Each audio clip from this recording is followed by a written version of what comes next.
প্রবক্তা বাংলাদেশের প্রথম রাষ্ট্রপতি শহীদ প্রেসিডেন্ট জিয়া রহমান। আজকে আমরা শহীদ প্রেসিডেন্ট বাংলাদেশ জাতীয়তাবাদী শহীদ প্রেসিডেন্ট জিয়া রহমানের যেই নামকরণে শহীদ জিয়া সৈনিক দল আমরা আজকে এখানে সমবেত হয়েছি। আমার সাথে আছেন কেন্দ্রীয় সভাপতি, আমার সাথে আছেন ঢাকা মহানগর উত্তরের সভাপতি। আমি আজকের আপনাদের মাধ্যমে সমগ্র বাংলাদেশ এবং বাংলাদেশের জনগণকে একটি মেসেজ দিতে চাচ্ছি। অদূর ভবিষ্যতে আল্লাহর অশেষ রহমতে এই সৈনিক দল জিয়া সৈনিক দলটি যেন আমরা বাংলাদেশের যত সাবেক সৈনিক এবং যত অবসরপ্রাপ্ত সৈনিক ইনশাল্লাহ আমরা এখানে ইনক্লুড করব।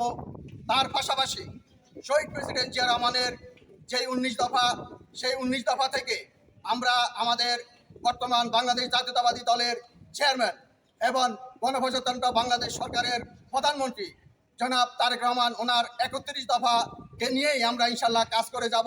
বলতে চাই না, আমি চাই হলো আমাদের সংগঠন যাতে সুশৃঙ্খলভাবে চলে, এটাই আমার কামনা করি।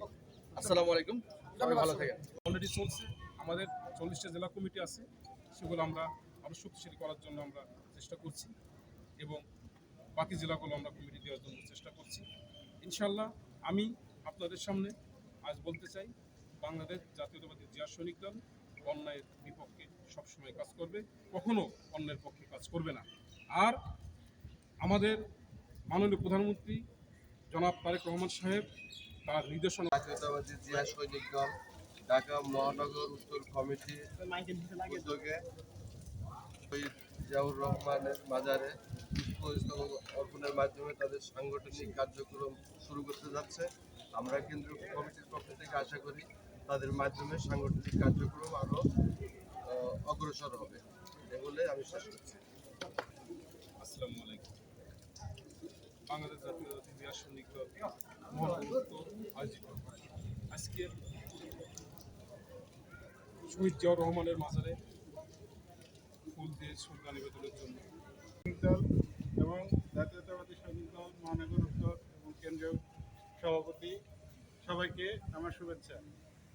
আজ বাংলাদেশ জাতীয়তাবাদী দল, যার প্রতিষ্ঠাতা মরহুম জিয়াউর রহমান এবং তার সহধর্মিণী মরহুমা বেগম খালেদা জিয়াকে পুষ্পস্তবক অর্পণ এবং তাদের শ্রদ্ধা জানিয়ে আমাদের এই দলের যাত্রা শুরু।